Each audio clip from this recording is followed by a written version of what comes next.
E aí, pessoal, vocês sentiram a minha falta? Porque eu fiquei morrendo de saudade de vocês durante esses meses de pausa. Mas essa pausa ela foi muito importante para eu conseguir colocar alguns pontos nos is, entender as minhas expectativas e recalcular a rota de onde eu queria chegar. E agora eu volto e não estou sozinho. Eu tenho como companhia durante todo o nosso ano de 2025 um grande patrocinador, o Método Acelera, que eu acho que tem tudo a ver com a pegada do podcast. Inovação, aceleração e inclusive desse momento em que estou vivendo. Para quem não conhece o Método Acelera, é uma abordagem focada na aceleração profissional baseada nos princípios. Ajuda a transformar carreiras, abrir novas portas e alcançar objetivos com estratégia e confiança. O link do Instagram deles está aqui embaixo, vocês podem clicar e acessar e acompanhar tudo. Provavelmente em breve vai abrir aí uma nova mentoria, um novo curso que eu vou te falar, eu recomendo pra caramba. Então vai lá, segue eles e aproveita, beleza?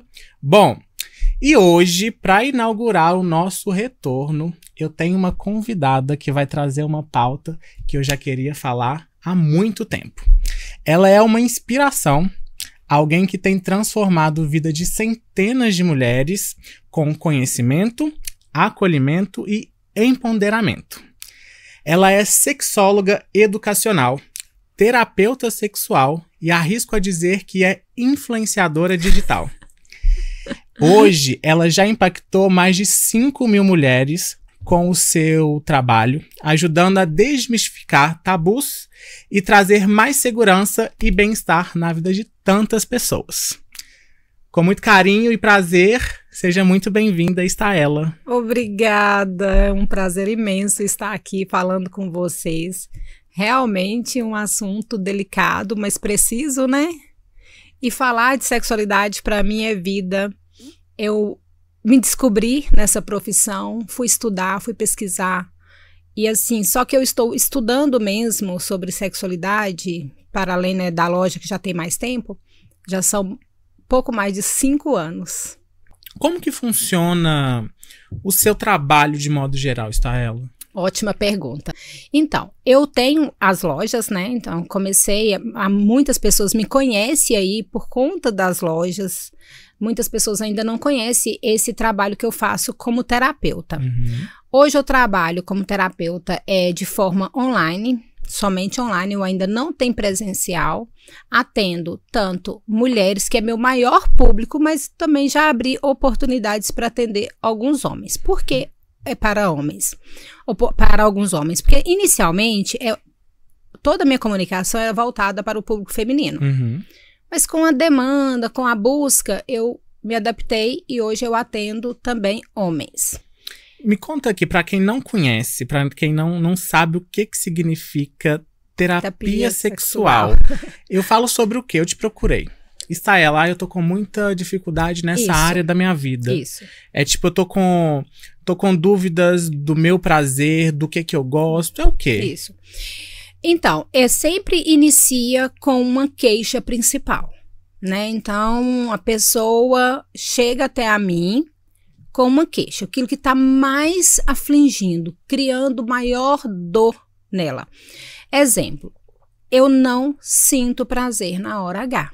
Essa é uma queixa que eu recebo muito de mulheres. Queixas masculinas, ejaculação precoce. Então, sempre tem uma queixa. Aí, como que vai funcionar a terapia?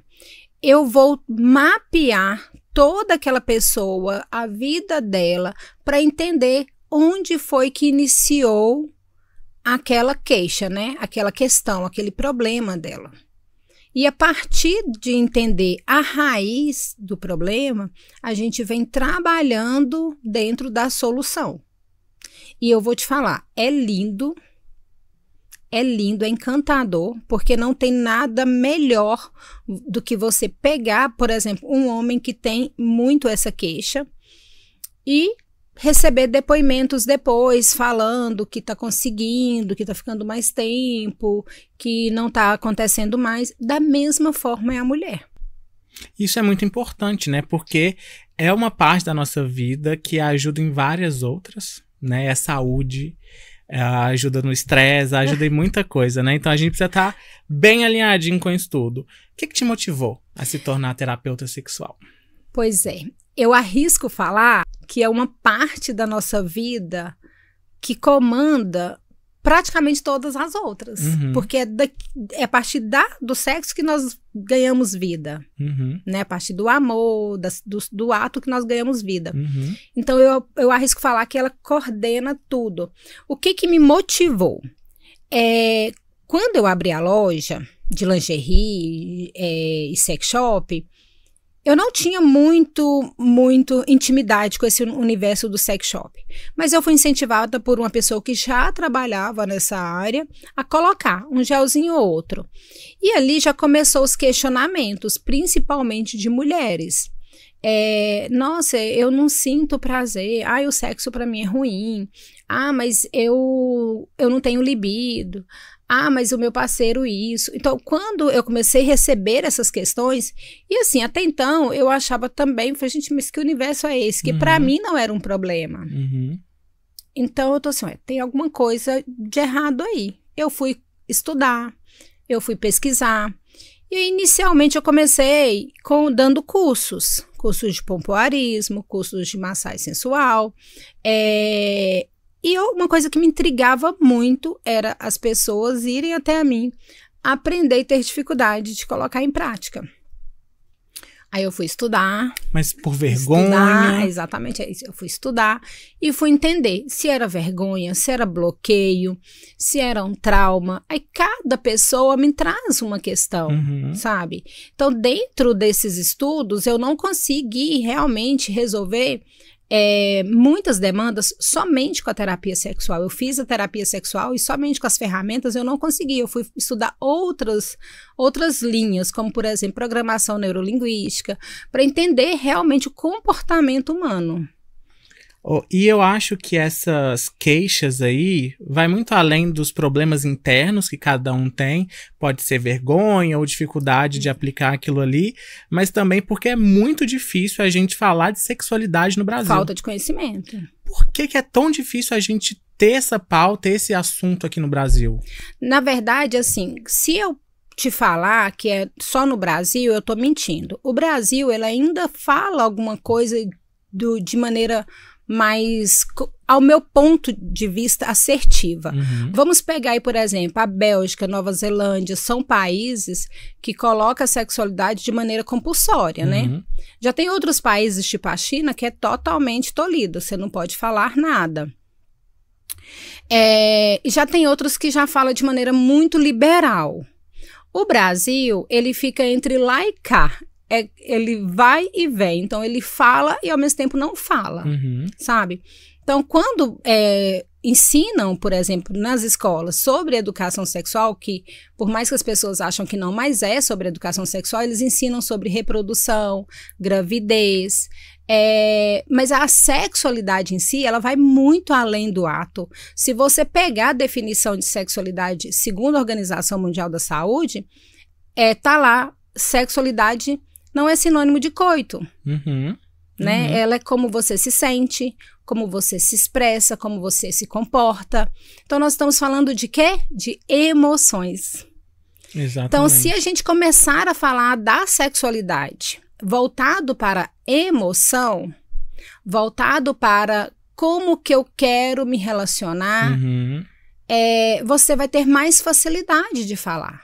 Eu acredito, Staella, eu posso estar errado, mas eu acho que ensinar isso nas escolas, abordar esse tema, independente de qual maneira que seja, ajudaria a diminuir muitas tragédias de abusos que acontecem por aí, porque às vezes a pessoa, a criança, ela não sabe o que está acontecendo ali, o que a outra pessoa está querendo, o que ela está sentindo.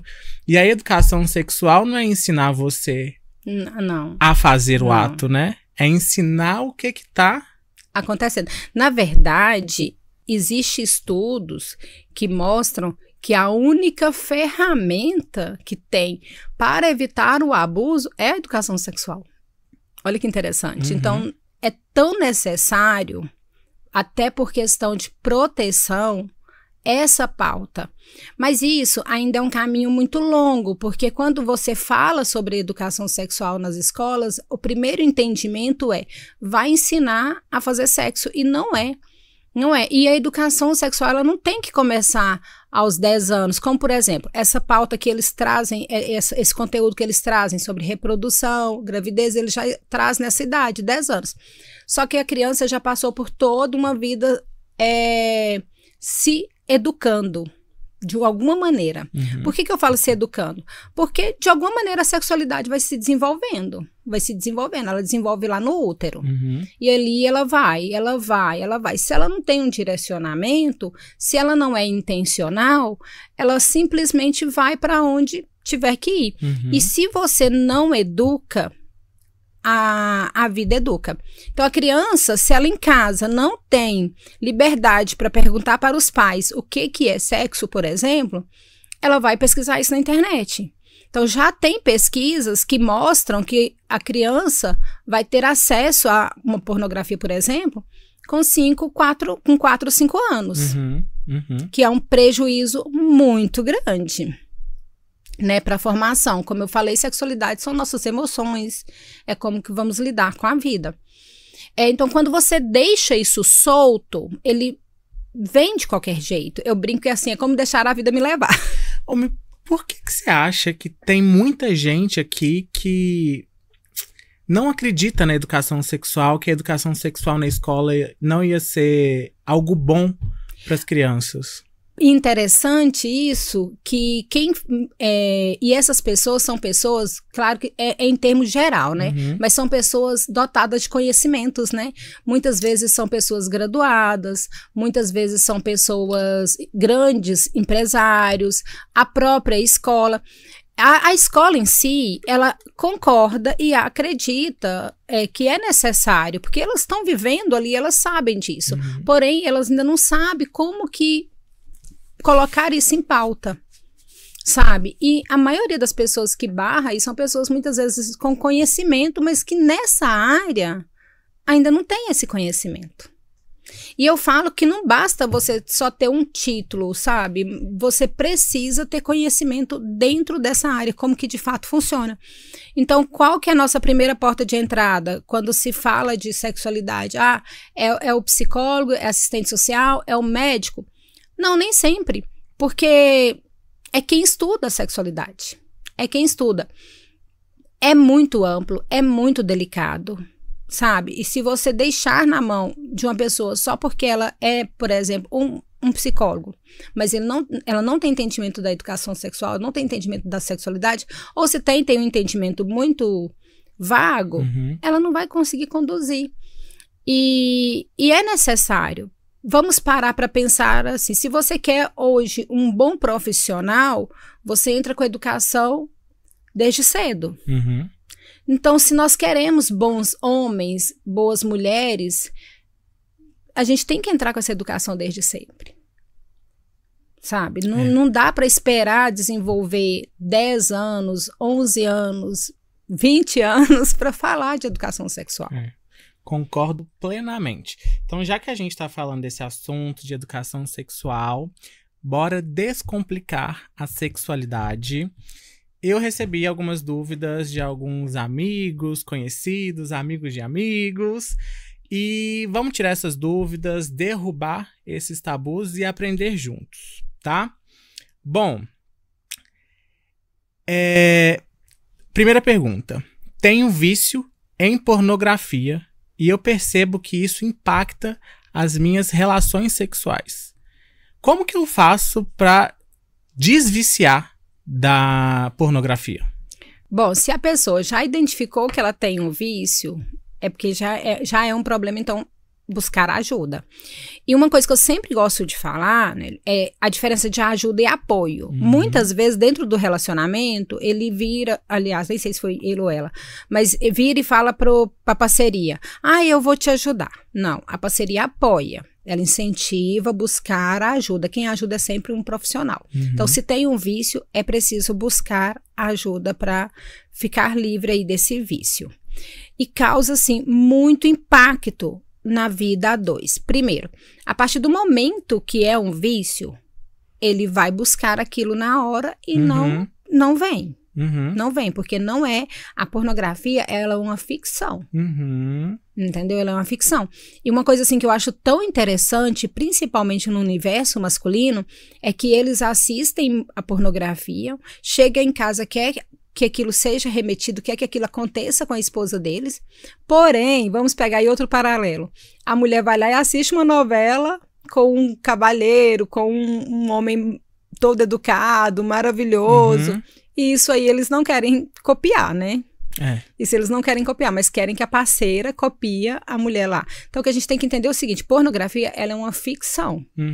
Ele é um filme, um filme que para exatamente incentivar as pessoas a consumir aquilo ali. Eu tive um relacionamento há alguns anos atrás com um rapaz que era viciado em pornografia. E era muito engraçado porque a gente tinha uma relação muito boa, a gente se gostava, a gente tinha interesse um pelo outro. Só que, na hora da intimidade, ele buscava algo que não era real. Não é ficção. Que não tem como. Não tem como. É a mesma. Você citou um ótimo exemplo, a da novela.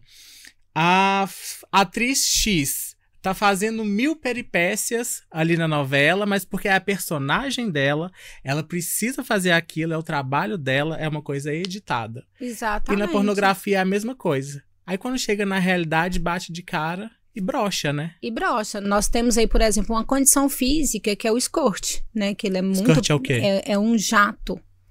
Um líquido a jato que sai. Então, ele é muito propagado na pornografia.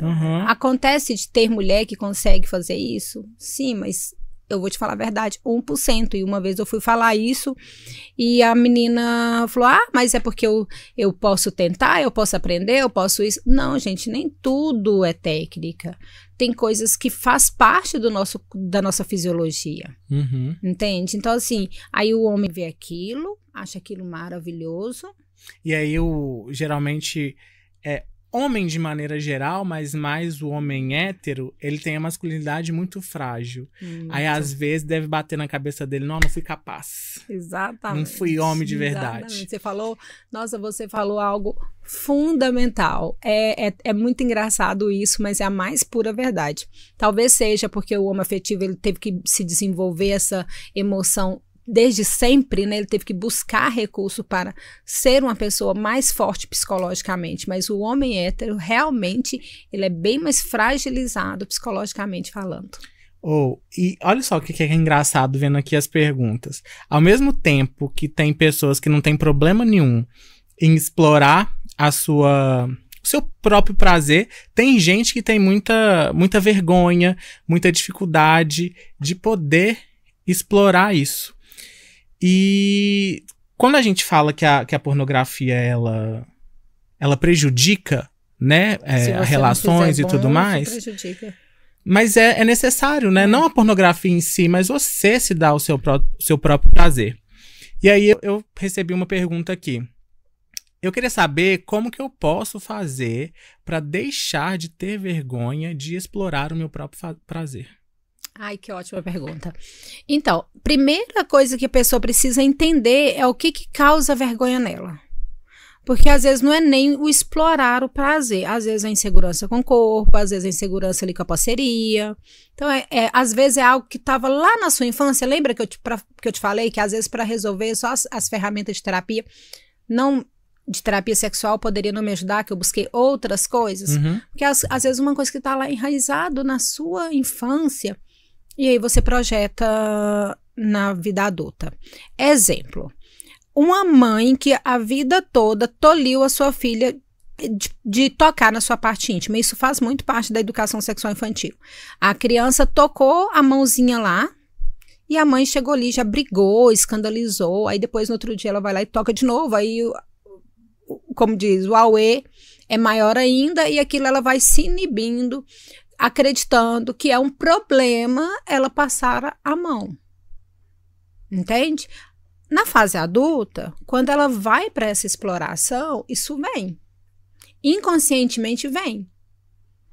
Lembra que eu te falei da raiz? Uhum. Então, e se essa questão aqui é uma raiz, essa raiz está totalmente atrelada a essa vergonha.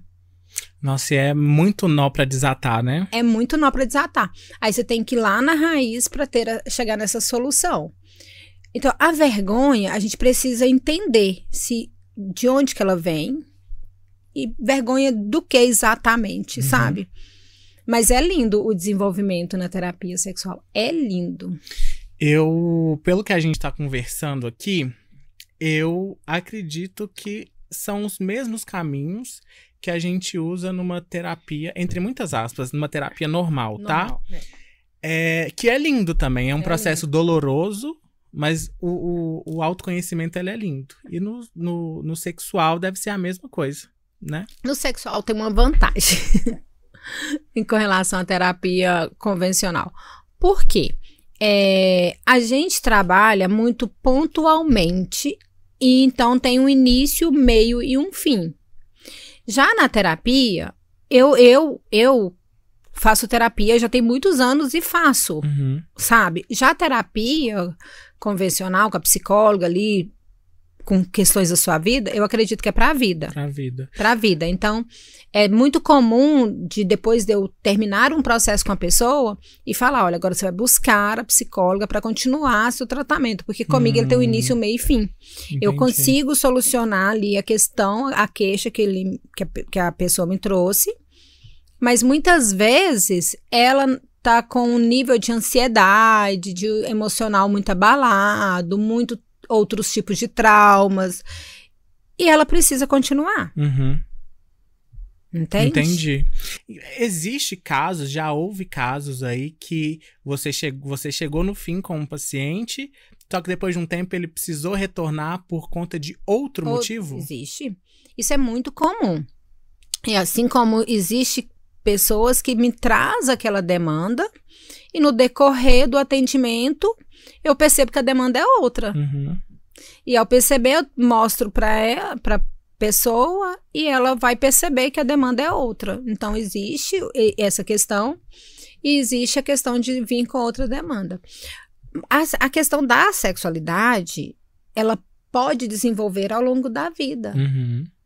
Então, o que é muito comum, por exemplo, na questão do homoafetivo, tem pessoas aí que é casada, hétero, uma vida inteira, e depois de filhos e tal, se percebe homossexual. Por quê? Por conta de desenvolvimento. Então, na medida que você vai se desenvolvendo, vai se conhecendo, vai se avaliando tudo que você é, então você pode dar de cara com uma barreira. Resolveu essa barreira e você continua na sua vida, pode dar de cara com outra barreira. A forma que eu resolvi trabalhar é para a pessoa não ficar voltando. Inclusive, essa questão que eu peguei aí dessa pessoa que eu te falei da parafilia, foi lindo o trabalho com ele, porque ele realmente, ele me deu trabalho. Depois eu quero voltar nesse assunto da parafilia para entender um pouquinho melhor.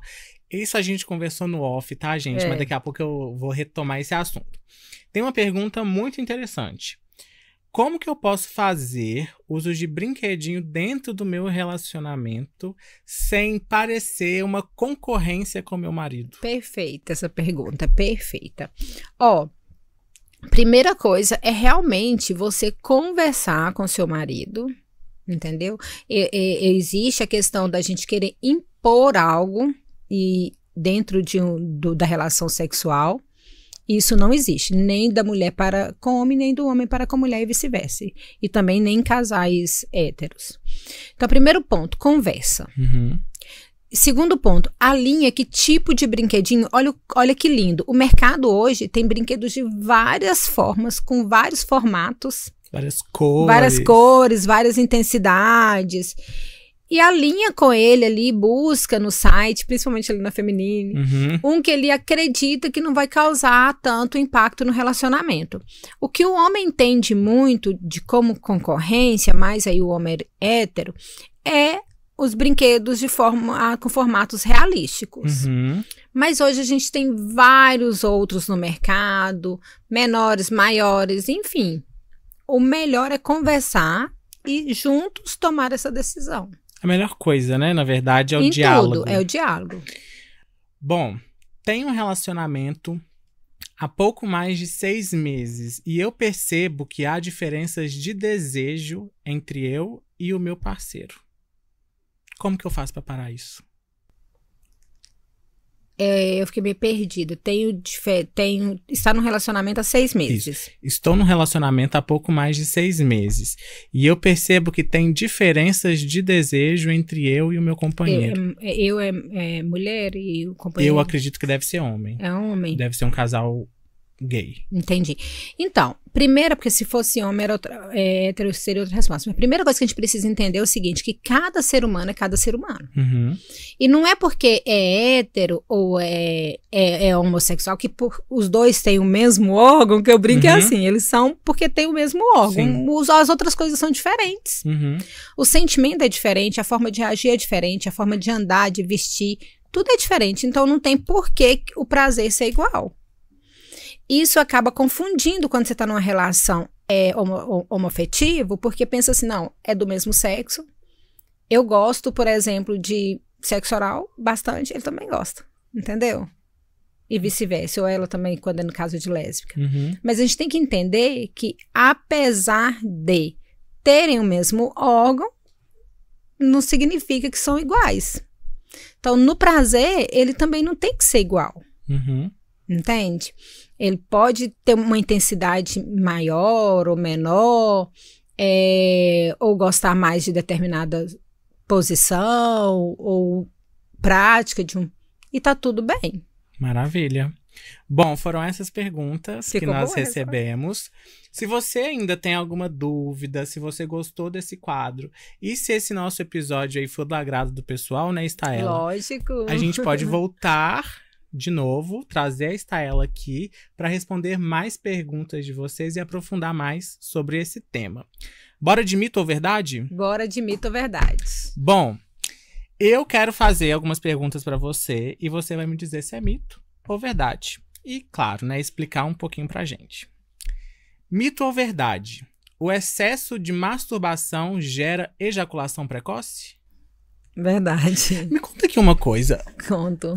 Me explica de ejaculação precoce. Tipo assim, é a pessoa... É aquele negócio, 2 pimbadas e morreu? Então, isso aí que você perguntou é muito mais interessante do que o mito, é verdade.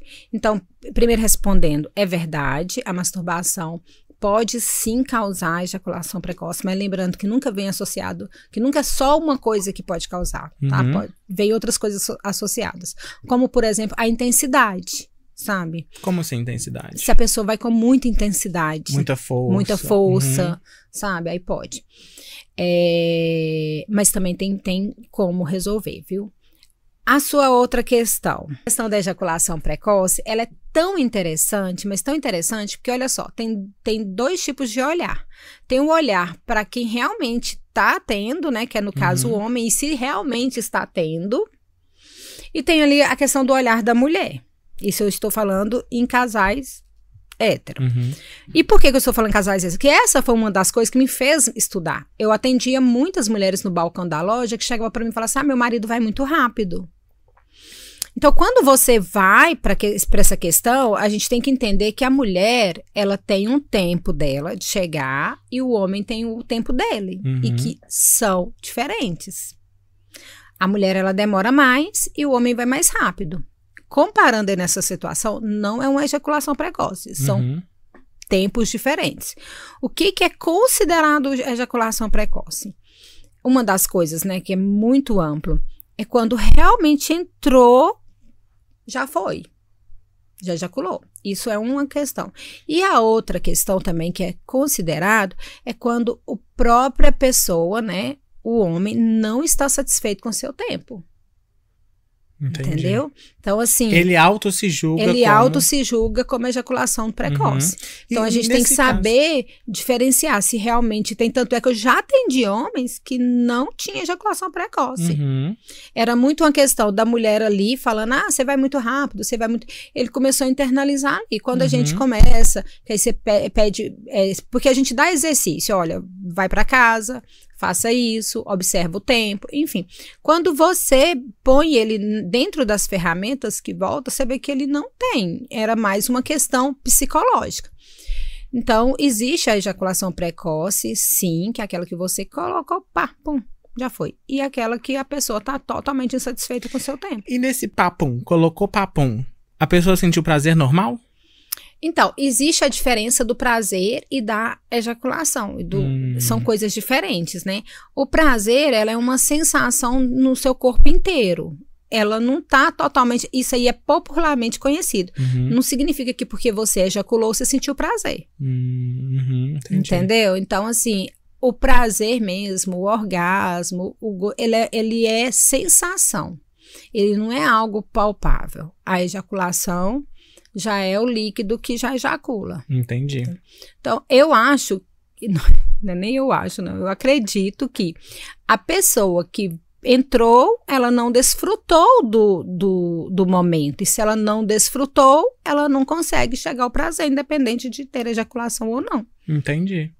É complicado, né? É complicado. Isso deve gerar muita coisa interna dentro de uma pessoa com ejaculação precoce. E contrário disso, nós temos a retardada, né? Que tem pessoas que fica e não vai.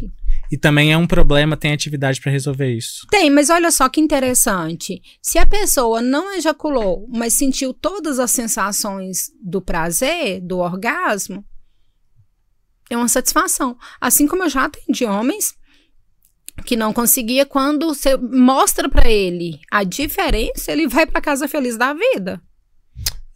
Então, esse assunto ele é muito complicado, né? É um grande tabu aí, porque as pessoas sempre acreditam, inclusive... de alguma coisa que a pessoa acreditou. Inclusive eu mesmo, né? Meus amigos acham que aconteceu, foi bom se ejaculou. Se não ejaculou, não foi bom. Existem muitos mitos mesmo, sabe? Muitas questões com relação à quantidade, a tamanho, a performance, ao que eu faço por ela, o que eu faço por ele. E no caso de casais homoafetivos, da mesma forma, sabe? Que quando a gente liberta disso, flui bem melhor. Bom... Mito ou verdade? Essa aqui eu tô, assim, super querendo saber. Fazer sexo em pé impede uma gravidez? Pai eterno. Olha só, não tem estudos nenhum, eu nunca vi estudo nenhum que determinada posição, tipo assim, tem pessoas que colocam a perna pra cima pra segurar, tem pessoas que em pé pra impedir. Isso cientificamente não é comprovado, Agora, a gente sabe que ao ejacular, precisa ali ter um repouso de alguns minutinhos para ter a fecundação. Mas para tudo, você precisa estar no seu período fértil. No caso da mulher, ela precisa estar no período fértil. Se ela estiver no período fértil, pode pôr perna para cima, para baixo, a chance de engravidar é muita. Exatamente. É alta. Então é um... E outra, né? Se tiver no tempo de engravidar, vai engravidar. É isso que eu falo, vai engravidar. Mas cientificamente isso não é comprovado. Mito ou verdade? Sexo ajuda a aliviar dores de cabeça? Verdade, muito. Ai, gente, olha só pra você ver. Verdade. E geralmente a maioria das desculpas é eu tô com dor de cabeça. O que acontece? Quando nós temos ali, na verdade, o sexo em si, não, mas o orgasmo, né? Quando nós temos ali o ápice do prazer, que nós chegamos ali ao orgasmo, nós liberamos muitos hormônios, dopamina, oxitocina, que são hormônios do prazer, do bem-estar, do alívio, da sensação. Então, se você libera isso no seu organismo, a dor de cabeça vai-se embora. Claro que não dá para comparar, é num nível diferente, mas eu tô com muita vontade de tomar café, tô sentindo até dor de cabeça, aí você toma o café. Por quê? Te deu aquela sensação de prazer, o hormônio do prazer vem, dopamina, ocitocina, aumenta, obviamente vai desaparecer. Logo, se você tem sexo e sente prazer, a dor de cabeça vai embora. Existe um ponto G no corpo masculino? Então, essa pergunta ela é muito interessante. Se você perguntar isso para, por exemplo, um médico urologista, ele vai falar que não, até porque todo órgão, toda região íntima do homem, ela é inervada, ela dá a sensação de prazer. Porém, nós, sexólogos, de acordo principalmente com os estudos de casos, com as nossas vivências ali de troca de informação, a gente entende que o homem tem um prazer muito elevado na região prostática. Né? É até daí também que vem a questão, e qual que é o acesso, né? Qual que é o acesso a essa próstata? Através do ânus. Uhum. Então, é daí também que surge o mito, que a pessoa acredita-se que se o homem pede para estimular a sua região anal, ele pode ser homossexual. Uhum. E não é. É uma região muito sensível, que pode dar, sim, muito prazer para qualquer tipo de homem. Entendeu? Seja ele homossexual ou hétero. Uhum. Então, esse é um ponto que nós, sexólogos, tratamos como um ponto G masculino. Mas, de verdade, assim, toda a região é inervada, então... Espero que as pessoas, elas possam, com o tempo, né, desmistificar esses tabus, parar de pensar, porque eu acho que o que acontece ali dentro de quatro paredes, em comum acordo, de maneira saudável... Exatamente. É bom para todo mundo. É bom para todo né? mundo. Ô, Estaela, me conta uma coisa que a gente conversou muito no início, a gente falou muito sobre a educação sexual nas escolas, como a gente abordar isso desde sempre, e como talvez essa experiência sua, você sendo profissional, pode ajudar pessoas que estão nos assistindo. Como que você começou a introduzir esses assuntos, tanto dentro da sua casa com os seus filhos, ou com o seu relacionamento? Ótima pergunta. Bom, eu já estou com meu marido há muitos anos, então essa profissão veio muitos anos depois dele e eu já tinha até o João, né? Quando eu montei a loja, o João tinha 4 anos.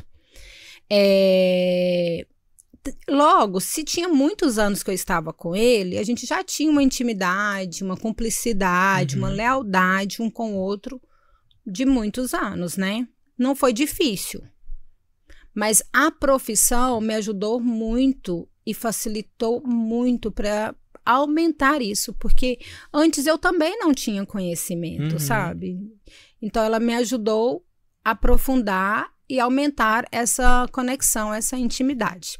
Então essa é uma questão do relacionamento. Já com os meus filhos, como eu falei, quando eu montei a loja, o João tinha 4 anos, ou seja, ele já tinha aí uma fase que ele, né, que eu já poderia ter explorado a educação com ele, não tinha por falta de conhecimento.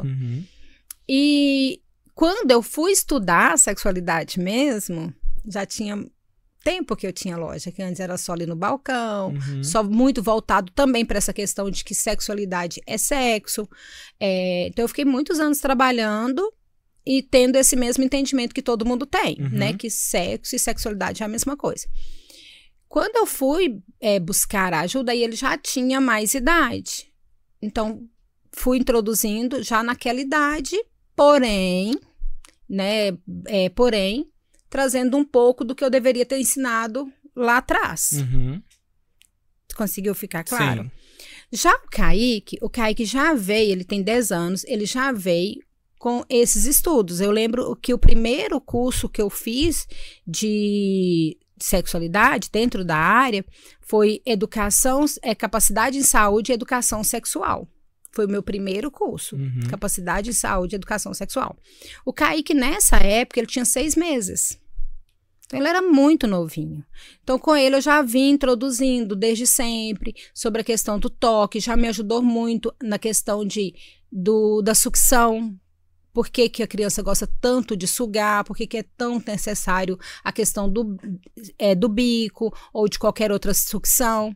E até que idade? Então, com ele já me ajudou muito e foi muito bom porque eu consegui ajudar ele a passar pelas fases. Ou seja, ele teve sim o bico, né? Muitos profissionais são contra, eu acho que cada família deve identificar, mas o que eu falo é o seguinte, o mais importante é entender a necessidade da criança. Então, eu dei o bico, mas eu tirei antes dos 2 anos, e tirei de uma forma sem causar trauma, sem forçar, que é o ideal. Depois veio a segunda fase, que é a fase anal, o desfraude. Então, quando a gente fala nessas fases das crianças, a gente entende que, nossa, mas é para fase anal, é para sexo anal. Não, não é.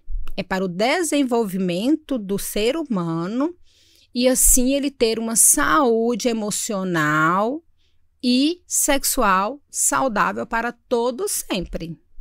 Entende? Então, com o Kaique eu consegui já aplicar muita coisa. Você conversa com ele? Converso. Tipo, os desejos, ainda não, o Kaique, ainda não, ele tem 10 anos, Uhum. ainda não tem esse tipo de conversa, não. Uhum. Mas ele já sabe, já tem um entendimento da intimidade do casal, claro, Uhum. sabe? É até interessante, esses dias para trás, posso falar? Pode, esses claro. dias para trás, eu estava voltando da escola com ele e dei carona para um coleguinha dele, e um coleguinha dele falou assim comigo, Staila, eu entrei na sua live. E ele realmente tinha entrado numa live que eu estava fazendo com uma fisioterapeuta pélvica sobre sexualidade e maternidade. E eu fui, aí na hora que ele falou isso, o Kaique logo falou, fulano, você não pode entrar na live da minha mãe.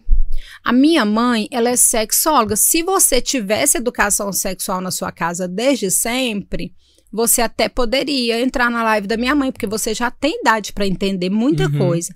Mas como eu tenho certeza que você não tem, com o jeitinho dele, Uhum. né? Eu tenho certeza que você não tem, então para você não pode entrar. Ou seja, o Kaique, ele tem tanto entendimento da área, que ele com 10 anos, ele sabe o que ele pode, o que ele não pode, e ele sabe que o coleguinha dele, Uhum. com 10 anos também, provavelmente por não ter tido a educação que ele teve, já não pode. Uhum. Ele já deu o lacre ali Ele na já hora. deu lacre ali na hora. E ele sabe muito, inclusive uma das regras assim que faz parte da educação é sobre o dar liberdade para a criança de perguntar tudo que ela quiser. E quando a gente fala isso, a gente fala como adulto, olha filho, tudo que você quiser, você pode me perguntar, tá? Que eu vou te responder. E não é assim que age com a criança, Uhum. né? A criança tem uma outra maturidade. Aí a criança, mamãe, então tá. Então o que é sexo? Uhum. Aí a mãe, ai, Deus. Já estremece. Então, assim, toda a expressão corporal dela já entregou que a Uhum. criança fez uma pergunta inapropriada. Uhum. E o Kaique, ele não pesquisa. Tudo que ele pergunta, tudo que ele quer saber, ele me pergunta. Mamãe, e se isso, seja da sexualidade, seja de qualquer outra área da vida? Ele já me pergunta, porque uma das coisas que está dentro da educação sexual no lar é sobre o pesquisar, Uhum. é sobre você mesmo tirar dúvida para ele, você deixar livre para ele, que você é a pessoa que ele pode confiar. Então, ele me pergunta tudo o que ele quer saber, sabe? E dentro da demanda dele, da capacidade daquela idade, eu respondo. Ótimo. Então, de uma maneira geral, deixar o diálogo aberto, né? Deixar a criança confortável para que ela venha até você e tire as suas dúvidas, faça as suas perguntas. E, de maneira geral, estar preparado, né? Porque a criança, ela, muitas vezes, mesmo se os pais não deixam, não falam nada, Uhum. os pais dela são pessoas que ela confia. Então, Uhum. antes de tudo, elas vão até os pais. Uhum. Sabe? E é bom deixar esse canal de comunicação aberto para toda a vida. Ô, Staila, vamos mudar de assunto aqui rapidinho. A gente está quase chegando no final do nosso bate-papo, mas eu tenho algumas dúvidas sobre sexo anal. Muitas pessoas falam que o ânus não foi feito para poder ser penetrado. E aí a gente tem essa pauta. A outra pauta é sobre a limpeza, a famosa chuca, né? Que popularmente dita.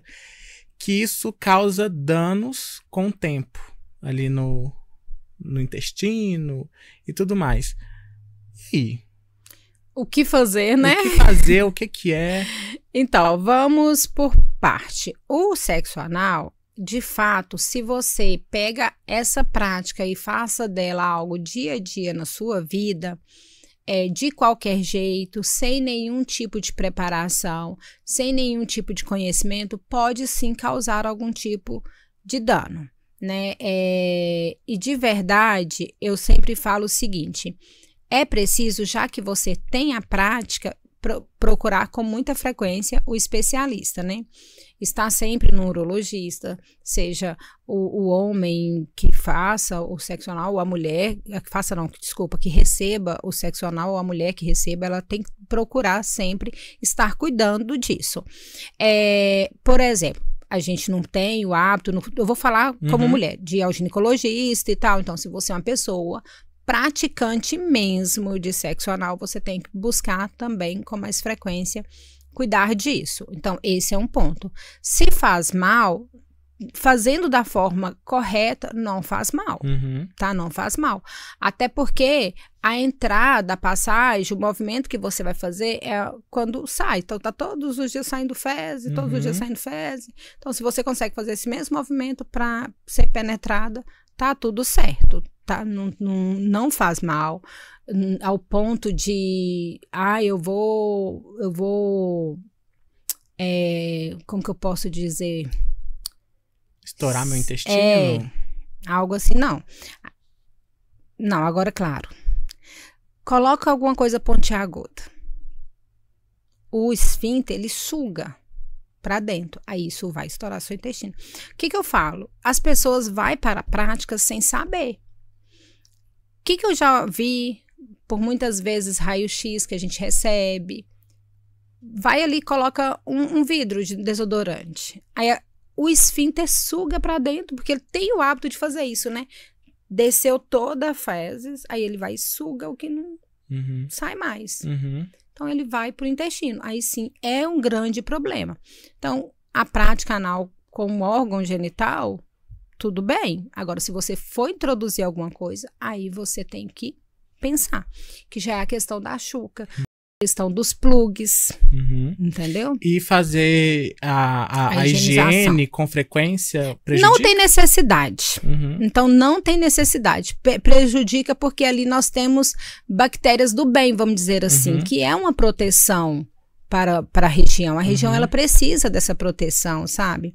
Então, não tem necessidade de fazer a chuca diariamente, sabe? Eu não recomendo. Fazer explorático, porque você, né, tá afim e tal, ok. O que eu sempre falo para o sexo anal, e muitas vezes elas dizem assim, Stella, mas o que eu sempre falo? Meu maior público, ele é o feminino. Gente, camisinha sempre. Camisinha sempre. Não é questão de DSTs, não. É de bactérias mesmo que pode ter no ânus e vai entrar na uretra. Aliás, pode entrar na uretra e ali ficar ali proliferando por até 15 dias. Então, independente se é homossexual, se é hétero, tem que ter a camisinha. É inegociável. Tá? Ao pôr a camisinha, você já tá protegendo ali das fezes. Se você pensa assim, não, mas aí eu tenho que fazer, eu tenho que limpar, porque ali sai... Gente, então não tem que fazer. Quem tá entrando sabe, né? Quem tá entrando sabe, exatamente. Quem tá entrando sabe. Então eu parto do princípio que não quer que suja, não faça. Porque realmente lavar todos os dias não é indicado. A gente sabe que tem muita gente que faz isso, mas não é indicado. Maravilha. Stella, muito obrigado profundamente de você ter aceitado o meu convite, de ter vindo até aqui no estúdio, bater esse papo comigo, esclarecer as dúvidas minhas, do pessoal de casa. Eu fiquei muito feliz quando eu encontrei uma profissional, uma sexóloga, uma terapeuta sexual aqui da nossa cidade. Ai, que bom! Que eu já queria ter essa pauta há muito tempo, mas eu não encontrava. Fiquei muito feliz que você, que foi uma profissional da nossa cidade. Que bom. Eu espero que você tenha gostado. Adorei e agradeço muito, principalmente a confiança, né? Porque a gente sabe que realmente é um assunto muito íntimo e eu espero de verdade ter, assim, como que eu posso te dizer? Superado aí a sua expectativa, ter atendido, né? Superado não, ter atendido aí a sua expectativa, ter te deixado aí dentro do que você estava esperando. E principalmente, eu quero deixar assim claro, se precisar, pode chamar. Porque esse assunto, ele precisa ser falado. Sabe, ele precisa ser compreendido. E para compreender, a gente precisa falar com verdade, falar com seriedade, sabe? Mostrar para as pessoas que isso faz parte, não tem como você simplesmente anular isso da sua vida. Mostrar para as pessoas que se você deixar solto, pode ir para um caminho que você não quer. A sexualidade te traz segurança, confiança. Então, quando você direciona isso, é muito mais fácil. Ela é a nossa energia. E é uma energia muito forte. E essa energia, ela precisa ser direcionada para não ir de qualquer jeito para qualquer lugar. E não acarretar outros problemas, Exatamente, né? Outros problemas. Uma sexualidade saudável, você evita um relacionamento abusivo, tóxico, você educa melhor o seu filho. Tem uma vida no trabalho Você melhor. tem uma vida melhor no trabalho. Você direciona tudo na sua vida. Então, ela é 100% ser humano, não tem como desvincular. E o que eu quero falar, assim, uma coisa que eu sempre falo, é que nós não tivemos educação sexual, nem o homem e nem a mulher. Então, muitas vezes, um tá cobrando do outro e o outro tá ali, não, mas pra mim isso aqui tá certo. Então, muitas vezes a mulher cobra do homem e pro homem aquilo que tá certo, entende? Então, a partir do momento que você entende o que é, sabe o que é, porque o homem também não foi educado. E a gente precisa entender isso. O homem também não foi educado para ter uma sexualidade saudável. E aí a gente volta a clicar na tecla do diálogo. Exatamente. Tem um diálogo muito aberto. Conhecimento, buscar conhecimento e ter um diálogo muito aberto. Perfeito. Deixa suas redes sociais pro pessoal aí de casa. Eu quero deixar mesmo. O meu pessoal é Staela Luiz, @Staela Luiz, ISTAELA, nome bem diferente. E o das lojas é Feminine e Lingerie. Tem um E entre o Feminine e Lingerie, tá? E o que então que as pessoas... aguardo vocês lá. O que as pessoas encontram na sua loja, Staela? Na Feminine, gente, não tem muita coisa lindas, lingeries maravilhosas, desde o básico ao sensual, ou seja, para o dia a dia e para namorar. E também muitos produtos sensuais, de diversos formatos, de diversos sabores, de diversas intensidades para ajudar aí a apimentar a relação. É isso aí, gente. Muita diversidade. Eu vou deixar todos os links aqui na descrição do vídeo. Para quem chegou até aqui, muito obrigado. Eu estou muito feliz de estar de volta e espero levar sempre muita informação legal para vocês aí em casa. Não deixe de se inscrever aqui no canal, deixar seu like, clicar no sininho de notificação para o YouTube poder te recomendar os nossos vídeos. Muito obrigado para a Faculdade de Pedro Leopoldo e para o Método Acelera, 2 parceiros incríveis para esse ano de 2025. Um beijo e até o próximo episódio.